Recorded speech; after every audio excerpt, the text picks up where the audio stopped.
Hi everybody, welcome, good morning. My name is Jared Holmes. I'm a representative of the Australian Government's Department of Environment, and thank you for attending this presentation. The title is Tagging Dugongs from the Kimberley to Abu Dhabi. We have two presenters with us today. We have Daniel Oades from the Kimberley Land Council Land and Sea Management Unit, and Phillip McCarthy, a Bardi Jawi Ranger, also with the Kimberley Land Council. So without any further ado, can I please ask you to join me in welcoming the presenters.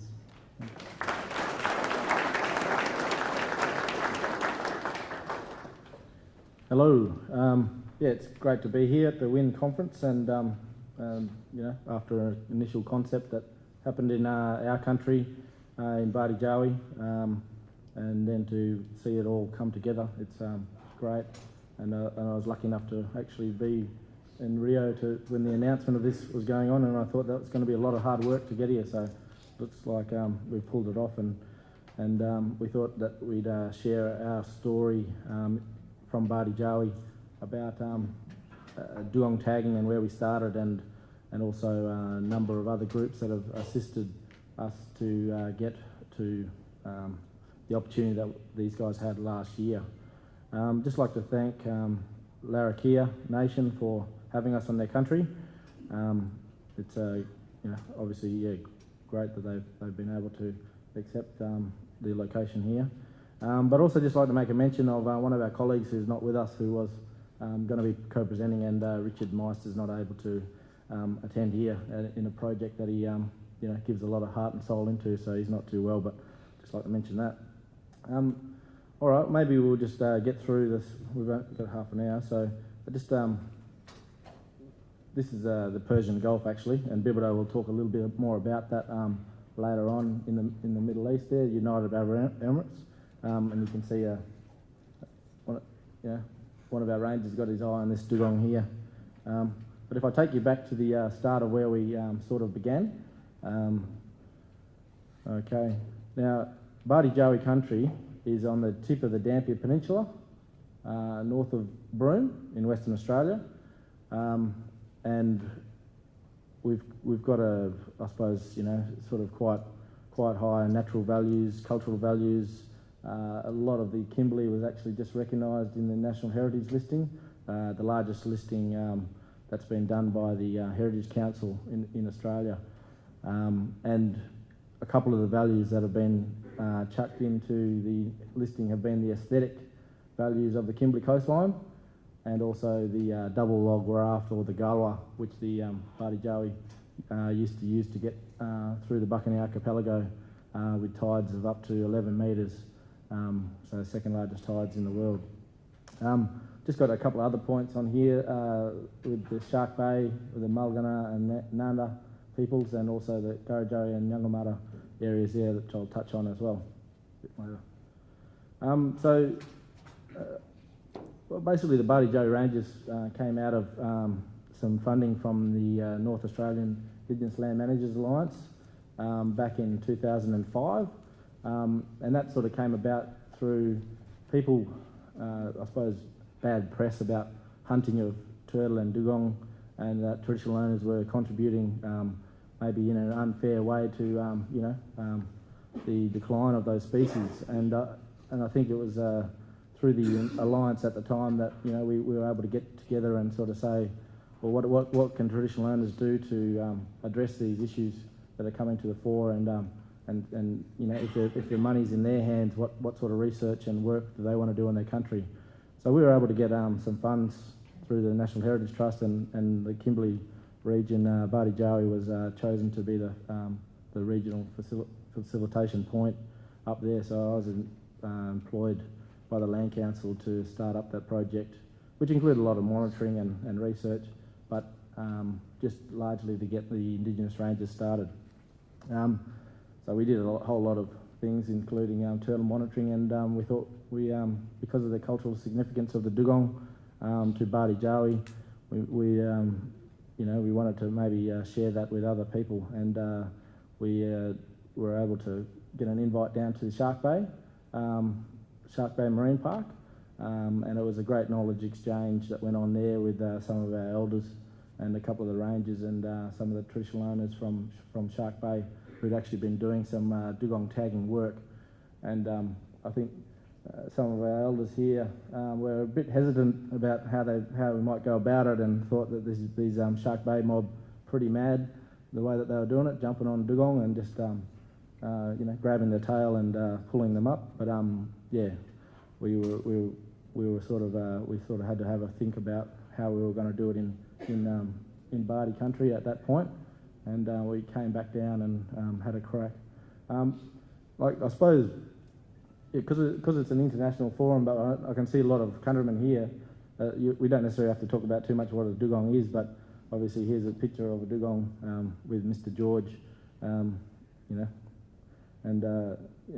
So basically, it's a marine mammal that's highly culturally significant to a lot of the saltwater people in Bardi country, around northern Australia, with a range of from around Shark Bay over to Moreton Bay over here, so all along here with, I believe, two genetic distinct, maybe three genetic populations. So yeah, after that visit to Shark Bay in June of 2007, we decided to come up and try the way that the Shark Bay mob have been doing it. So we came down with a couple of rangers and had a crack, and it was quite unsuccessful. And we thought, well, we're going to have to revise this methodology to make it work where we are, because just getting the biggest guy in the boat to try and grab onto a 300, 400 kilo dugong wasn't going to cut it. So we didn't have any animals caught in that first trial. This is a year later, and we got some EnviroFund money, and we chose to do it on the country at Penda Bay, Bardi Jawi country, and where people were a lot more comfortable with the idea, and we developed a lasso technique there, and this is some footage from that.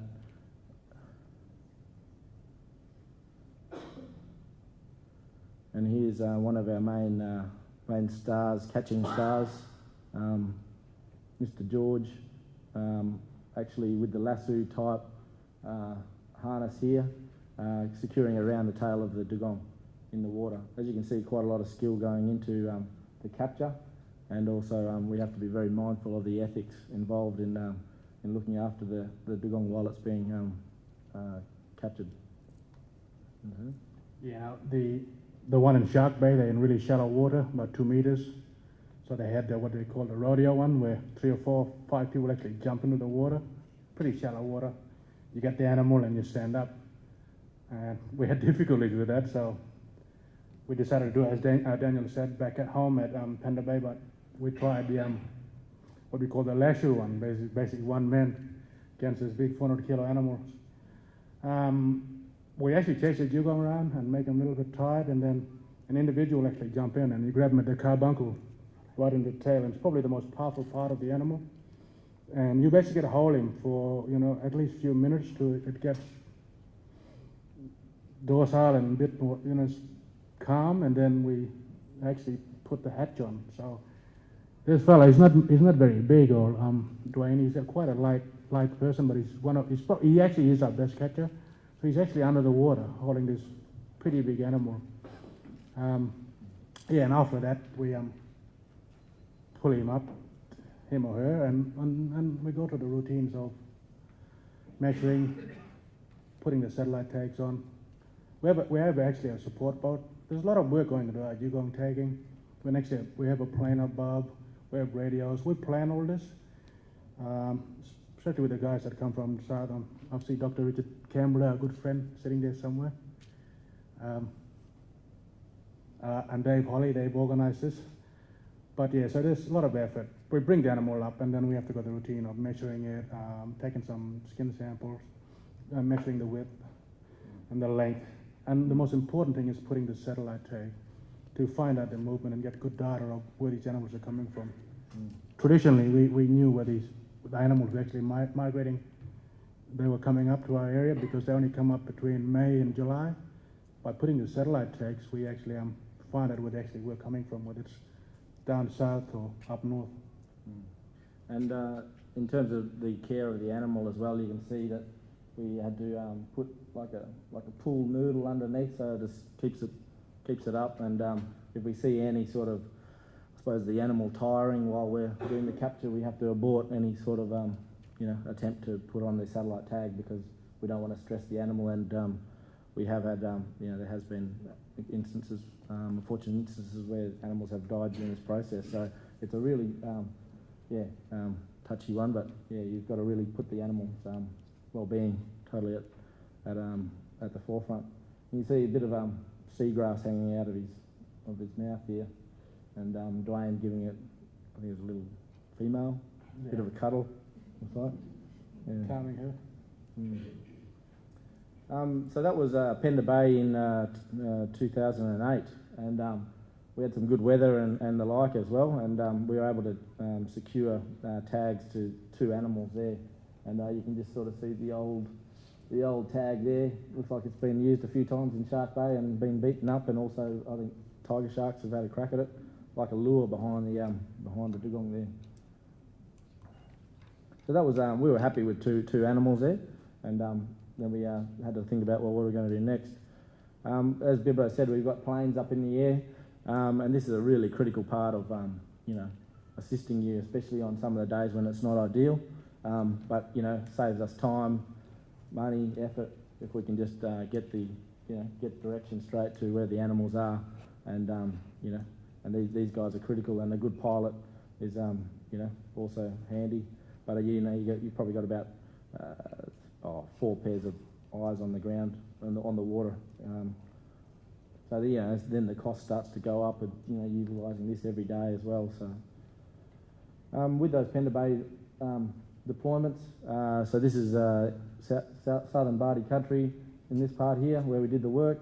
Tagging went on here, and the red are actual hits of actually when the animal comes up to the surface, and there's a saltwater switch on the satellite tag, which flicks off a signal to the satellite. And with this one here, it actually migrated down towards Beagle Bay in Yunul country, and then kept going further down. And where there's different hits, not many hits, it's actually quite moving quite quickly. And then also down towards James Price's Point, where we had a proposed gas development down here. So it was being able to contribute to some of the science in the region. The following year, Beagle Bay, like I said, in Yunul country, we thought it's going to be a bit easier there. Nice clean water, and we were able to knock this off in a couple of days, 4 animals very quickly. As you can see here, the process of getting it on board, and that's the lasso type. So it's like just a carabiner clip, like an abseiling sort of clip thing, that the catcher's got a hook around the base there. It's quite a big, good sized animal though. Bit more action, and then everybody's sort of got a role, whether it be holding the animal down, or gathering the sex of the animal, the size, and also securing the sat tag in appropriate time. There's some good footage. Spot the dugong. There we go. And the aerial plane that helped us get all these good shots too, so it's good for promo purposes. There's the dugong happily swimming away with his tag, and all the boys waving at the plane. Successful catch. And here's Kevin basically just learning how to do the tracking. So basically, we wanted to know whether the sat tag was working okay, and this device actually helps you monitor it, where the animal's moving to. So when he comes up, he's giving off that signal, and this was letting us find out where it was. Also good for recovery. The satellite tags worth about 7 to 8 grand each, so we can use these modern stuff to actually recover them. We actually lost a fair bit around where we tag him. We don't know what the reason, but satellite tags only stay on for up to 3 months. They have a mechanism there that with erosion from the salts it release. It also has a mechanism in there. If it gets stuck in a reef or coral, it'll actually come out. But after 3 months, we're able to go and recover the satellite tag. We successfully recovered most of them we tagged. Then we tagged 10 over 3 years, and we got about 8 back. One actually followed off out to the open sea and ended up in Indonesia. We couldn't do much about that. Our boats are too small. Yeah, and I suppose another thing to mention that, well, when we were doing this, it was prime hunting time as well. So there was some interactions with some of the hunters, and there was a little bit of work to, educate that, we're here to do this and, and get them out of the way. So that was some interesting moments there we had. Yeah, and another 4 animals tagged during that time. In terms of that work there that we did, we were lucky enough to have one animal which we had information on for 3 months worth of tagging, and it ended up around this 80 Mile Beach area, which is going to become a marine park pretty soon, the 80 Mile Beach Marine Park, which is on Gurri and Nyangamara and Nala country, and so that was approximately 500 kilometres south of where we originally tagged the animal.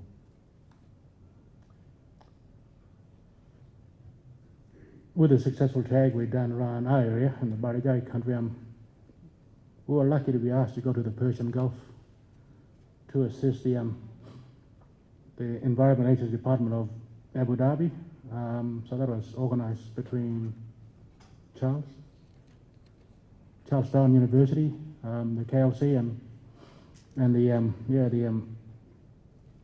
United Emirates emergency guys over there. So we, after a long work of getting there, we had to pass animal ethics and stuff like that. We ended up going there for 11 days to assist all aspects of dugong tagging.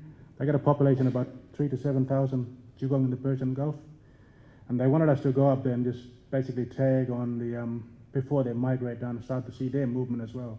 So they dugong, similar like us, migrate up and down the Persian Gulf.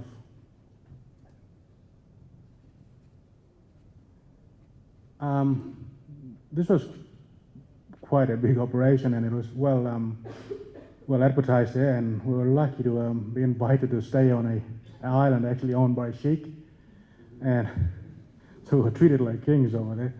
But this, we had a handful of the guys from the Environment Agency who actually wanted to do some tagging, and so here we are. We're basically setting up the satellite tags, getting it ready, showing them how to set the satellite tags, talk about all aspects of it, and how to use the harness. So there's the harness. This is actually our capture harness.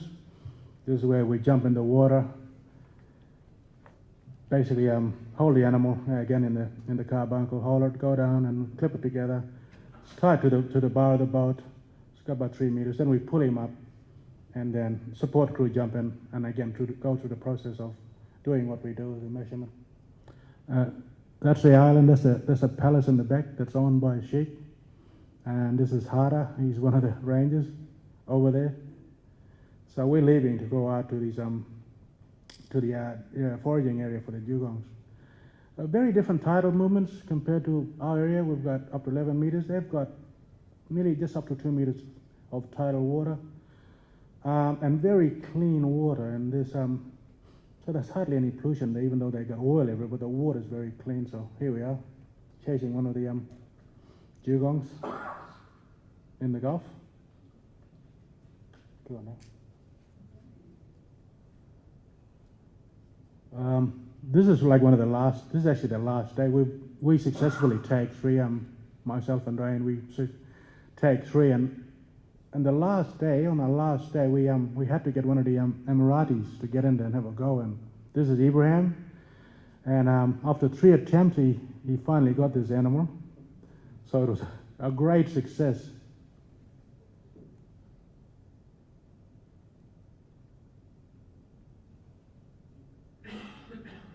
Yeah, that's just a noose around it again, where Daniel said it's very important that we keep the animal relaxed. We put the noose around him, somebody hold him and comfort him.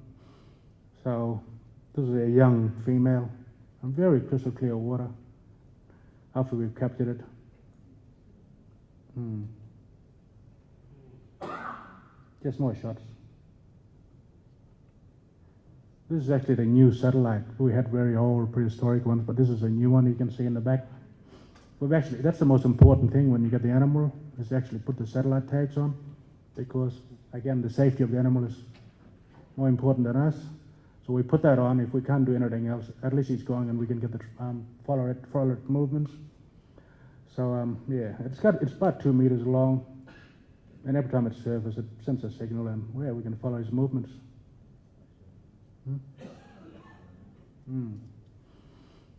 Yeah. Oh, this is another one. This is a big female. So there was quite a healthy little population there.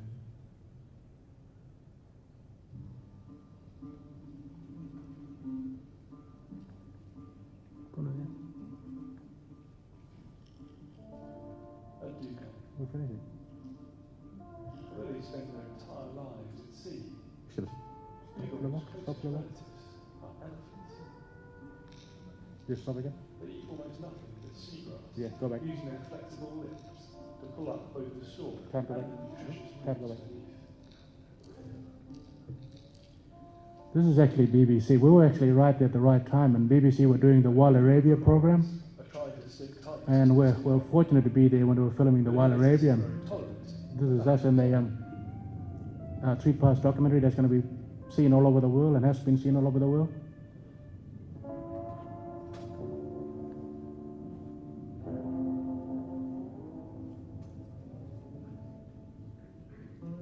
Much about the Gulf's dugongs remains a mystery, including the reasons behind their spectacular annual get-togethers.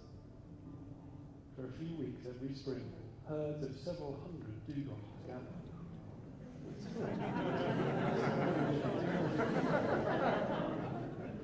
Nobody knows what these important feeding grounds are for the Gulf's dugongs, and that's vital knowledge if they're to be protected. Fortunately, help is at hand. These boats are part of a project run by the Abu Dhabi government. They want to find out where the Gulf's dugongs are going by fitting the satellite transmitters. They call it subsistence on the far side of the world.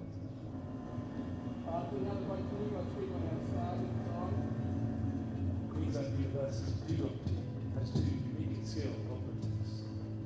Dwayne and Phillip are Aboriginal Australians who grew up hunting dugongs for food and now put their skills to a different use.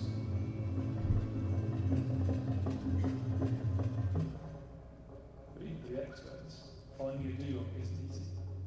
They only take a breath every 5 minutes or so and barely break the surface when they do. To make this mission possible, a team of eyes in the sky.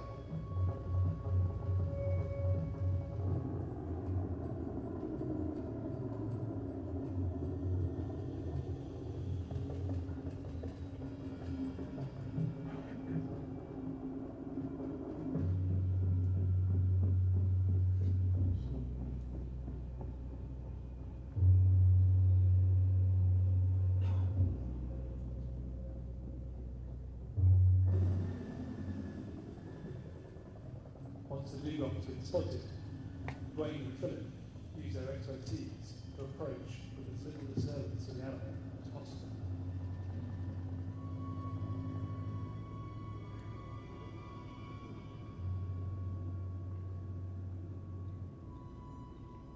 Dwayne steered his first dugong from an open boat at the age of 12. That's hard enough. But today, he's going to have to grab the dugong. That's 400 kilos of slippery muscle.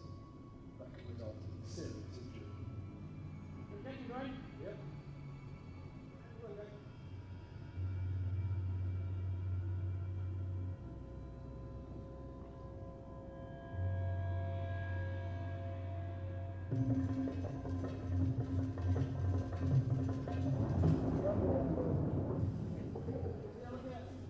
Got it.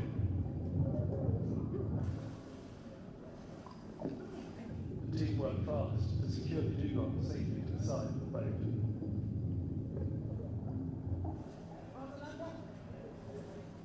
Protecting the Gulf's dugongs means that a few will have to carry satellite transmitters, but each one weighs just half a kilo, and tied around the tail, they do no harm.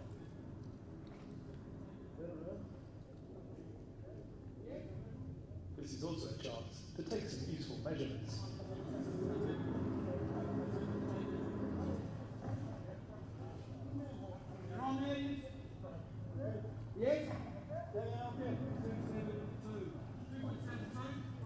Under 3 metres, quite small for an adult, but this would have made for quite a feast in Philip's youth. The team also takes a sample of hair for genetic analysis. These hairs are of no use now for dugongs, but they are a clue to the fact that the dugong's ancestors used to live on land.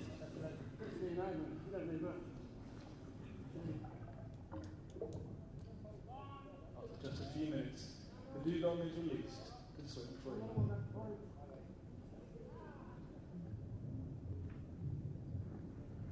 It's a great moment for the mixed Arabian-Australian team. Information from the dugong about where it spends time will be used to help determine which regions of the Gulf need to be protected, a vital part of safeguarding their future.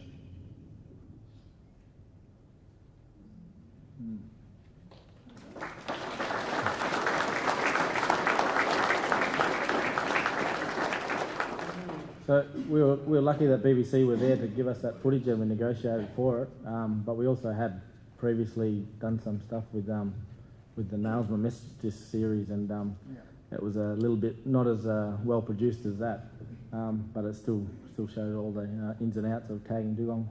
But as Bibido said, that trip was a success with Emirati staff, UAE staff getting one themselves, so that's been passed on. Just like to say a couple of acknowledgements to the Department of Environment Conservation, Western Australia, Coast West, SUPAC for some funds, Charles Darwin Uni, the Kimberley Land Council, Bardi Jawi, Malgana and Nanda, and traditional owners, and also NALSMA for the initial seed funds. Yeah, and also a big thanks to Dr. Richard Campbell over there and Dave Holly from Tom for organising all these trips. And the Kimberley Land Council. I think the Ranger program would never been there if it wasn't for the Kimberley Land Council. So it started off in 2006, and this program has gone from strength to strength, and we'll be looking at doing more tagging if it becomes available for other groups throughout to the South Pacific and maybe through the Persian Gulf as well. So this might earn us a fee for service for the job we're doing. So we're looking forward to that. I believe we might have a dugong tagging further up north next year in around Wyndham area where there's a lot of crocodiles, but we'll deal with that. Thank you.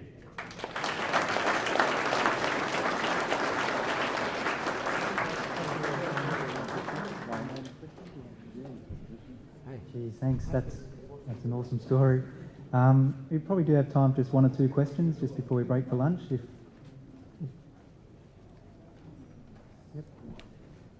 The aerial surveying component, is that like from days surveying? How many days? When we were tagging on one point, we know when the animal's arriving, so we planned it probably a couple of weeks in advance to find out where the animal is, so we can start planning where we can actually tag the animals. So that's in home, but in Abu Dhabi, at home, it's all day surveillance. We actually fly and we cover a lot of areas where we're probably not going to tag to find out where the animal is, but it's all day basically. The plane mostly come out of Broome, about 230 km north from south from where we live. So we do aerial survey and find out where these animals are. We don't know what the population like up there because they're transients. So when we eventually, do a good management plan, has to be cross-region because we've got hunters in different areas and the animals are cross-region. So. But it's not that much fun sometimes in the plane when you spot one because you just got to keep on it. Yeah. Around and through. Where's a helicopter can stay one place? Yeah. Planes like. We had a couple of Nyonya guys got really sick. They were a bit scared to jump in the water as well.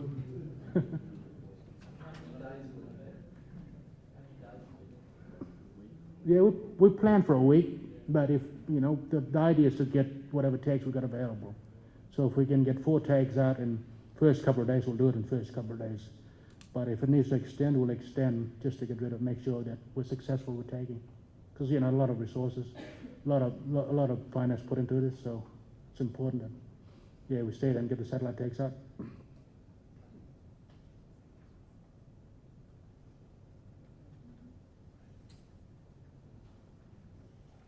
Okay, if there's no other questions, I just ask everybody to join me again and just thank Daniel and Philip for their great talk.